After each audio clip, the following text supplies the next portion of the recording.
Hey, Brian.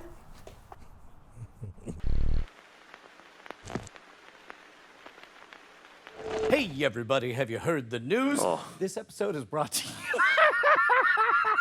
You're not supposed to laugh like that. I'm sorry. I knew I was nailing it, and I broke down. Squarespace.com/rogue. Jordan Breeding, one of our most prolific writers at themodernrogue.com. What article are we discussing today? We're discussing an unspecified amount of common practices that you didn't know had weird origins. You know what? Let's keep it. Start with a non-specific number. So, have you heard of the Gulf War? You know, I'm not sure whether it was the original or the sequel, but I'm familiar with the franchise. Right. So, I was actually born during the first one. So, you know, it's really special to me. Yes. Yeah, I remember being a little worried about Iraq having the 4th largest tank army, but I was sure that we could take it out. But I was not the only one deeply invested and interested in this war. The nightly news around this time was coming on at 11, right? Yeah, 11 Eastern. Yep. ABC and Fox, of the big three, they didn't really have anything going on at night, so they were able to talk about the Gulf War, you know, for like an hour. But NBC had the problem of an extremely popular talk show in the Johnny Carson show. But the problem is that all of the local news stations that were playing at 11 were begging the higher ups at NBC. They're like, can we please just talk about the war more? Just a little more war. There's only two ways I see this going. Either A, it's about local affiliates wanting to go past the 10:30 mark in Central Time, or B, they really tried to pressure Johnny Carson into talking about the Gulf War a lot. What NBC said was, or they're basically, can you shove Johnny Carson back a half hour? They said, no, but we will give you 5 more war minutes. If you've ever noticed, this is why everything starts at 11:35, 10:35 Central. Yes, I have noticed that, and I've wondered why. That started at the beginning of the 1990s? Yep, Saddam Hussein is the whole reason that we have this, depending on... You could equally credit the global coalition who assembled to defeat him, but you know. But then obviously the war ended relatively quickly. I mean, it wasn't like that was on the news for years, but the local affiliate said, no, you gave it. You can't take it back. It's ours. We keep it. And so even now, 30 years later, everything starts at this weird ass 5 minutes later thing, just in case there's another Gulf War. You know what I would love? I would love to find out, like, if there's a particular segment that became popular around this time, like the whole, like, Fox 7 on your side. It only exists because the war ended. Man, we used to watch Saddam Hussein, but this is pretty good. I was a teenager at the time, and I remember seeing reports about people are addicted to coverage of the Gulf War. And I'm like, yeah, it's the first war of my living lifetime, and they're making very exciting footage. Why wouldn't people be? Yeah. Speaking of old things that they didn't give up later. King of the segue. King of the segue. So in England, the reason that they drive on the left side of the road is because in ancient Greece and ancient Rome, that was the best way to ensure that if you needed to stab somebody on the road coming towards you, your sword hand would be free. So this guy's coming down the road, he looks a little shady, I might need to stab him. And obviously, like, Rome built all the roads, right? So that was the rule. I knew it had something to do with horses, but I thought it had to do with, like, horse carriages and that being the better side. But think about it, when you watch people do jousting, that's what it's called, jousting on their ostriches, they're always approaching each other from the left. Exactly, and so, but you're not wrong, because as you may have noticed, in America, we do not do that. We're on the right. The reason for that is because we didn't really have a ton of people to stab when we were making our country. No, can I guess where this is headed? Go for it. It's so that you had one person who was a driver and you needed another person to shoot a gun? Is that literally it? No, but that would be the most American way to do it. No, it wasn't that it wasn't that they needed to shoot guns. It's that they needed to abuse the animals that took them across the plains in the Midwest. So it made more sense to sit on the left, and with your right hand, it was a lot easier to whip your horses. You were cracking the whip over them to scare them to get them going. You know, it just, things weren't as developed, and by the time that they were, like, the main thing that everybody was doing was riding wagons out there. So we switched. I just realized that my whole theory was based on the ideas that roads were invented during Prohibition, which was only 100 years ago. Come on, copper. You had mentioned like a wagon, like in the Revolutionary War, they're going like 7 miles an hour shooting muskets at each other. Hold on. They're different for very different, but still kind of practical reasons. It wasn't like during the Revolutionary War, they're like, we're not gonna do what they do, we're gonna do the opposite because we're our own country and we're free. I know there are stories of some countries that like had giant, like multi-week campaigns announcing, guys, we're all about to switch to the other side of the road. Please nobody screw this up. And so they had radio ads and the whole 9 yards. Well, I'm thinking of the metric system now. We're like, ostensibly, nobody else really had the American manifest destiny across the plains, really. So like nobody else probably had the same situation that we had. There was a pretty strong campaign to go metric in the United States in the 1970s. But I remember, this is so 1984. There was like a pinup poster of a girl in a bikini and it just said, think metric, because you were thinking of her measurements was the, Although nowadays we could do the same thing, just with a dude with a bulge in his pants and just say, think metric. Speaking of dudes that were probably bulging at least a little bit,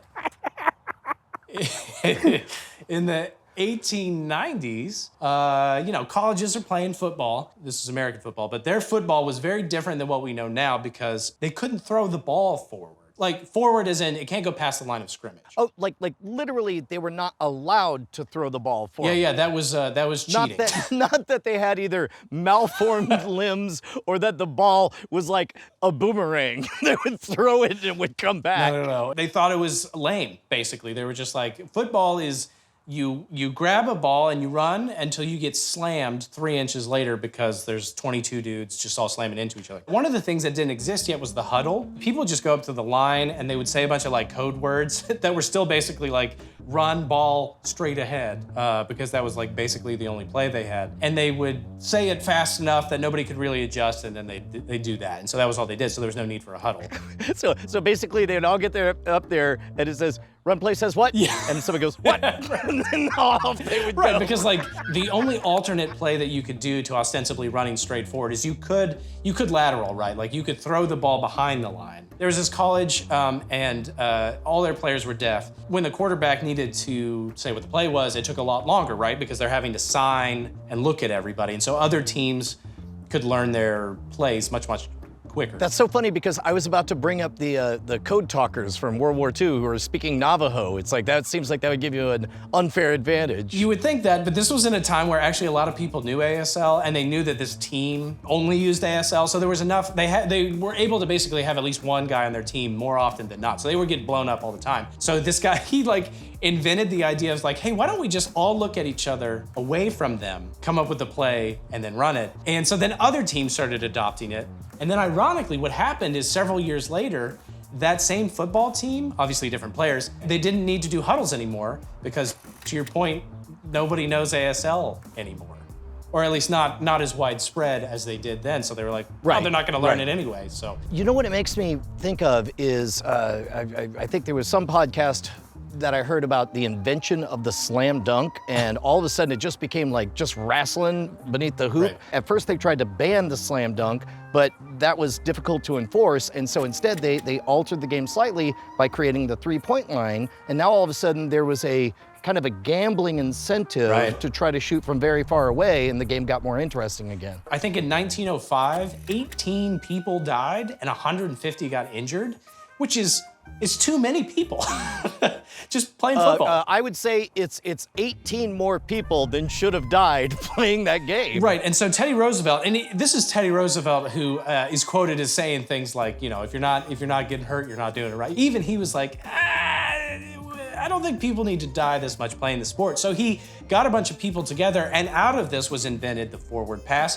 for exactly what you're talking about. It's like they just needed a way to spread everybody out and just kind of like incentivize different types of plays. And so it even when you're running now, there are fewer people hitting you ostensibly because of the threat of a different type of play. And I guess we see those incentives play out Yeah, for example, I think when I was growing up, just every tackle meant 75 people were on top of each other, and at some point they disincentivized doing that. Yeah, right. Well, none of you can pass, so we dare you to pass until eventually one day, one kid gets just good enough that like you don't get obliterated. That's a good one. Yeah. Now, in addition to the myriad articles that you have written that are on themodernrogue.com, Jordan, where's another way we could see your beautiful face besides waiting for you to come back here again? I also have my own YouTube channel called Dr. Jordan Breeding, and I got a Twitter. I even have a website called Dr. Jordan Breeding because I couldn't get Jordan Breeding.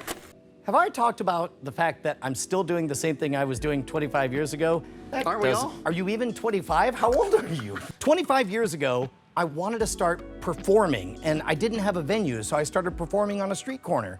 And I learned that traffic comes and goes. So I started eating fire, and a few eyeballs would slow down, you'd gather a crowd, and then you would harvest that attention by passing the hat and collecting, I don't know, $50 of beer money.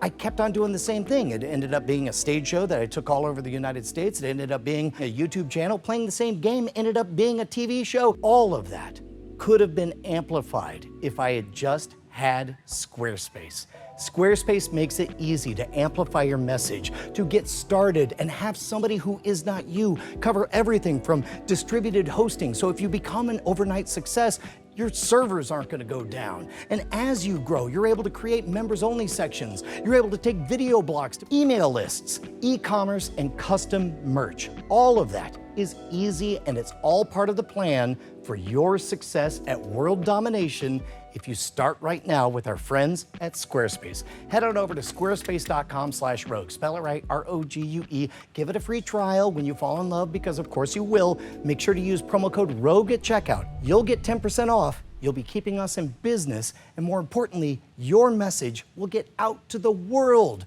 And to prove it, Bryce, off camera, is now gonna do a rap. Squarespace, up in your face, up the face, Squarespace, use Squarespace, Squarespace, Okay, yeah, we're old. Let's just get a backup ending. Let that be the end. Modern Rogue is supported in part by viewers like you at patreon.com/modernrogue. In the description, you can find all of our credits and additional ways to support the show. You talk about movies a lot. Does Donnie Darko hold up? That's a great question. When I saw Donnie Darko, I was 18, and I freaking loved it. Yeah, it was one of the first ARGs that I had experienced sure. as the Yeah, website right. revealed a whole bunch of stuff, and I decided it was the best movie ever.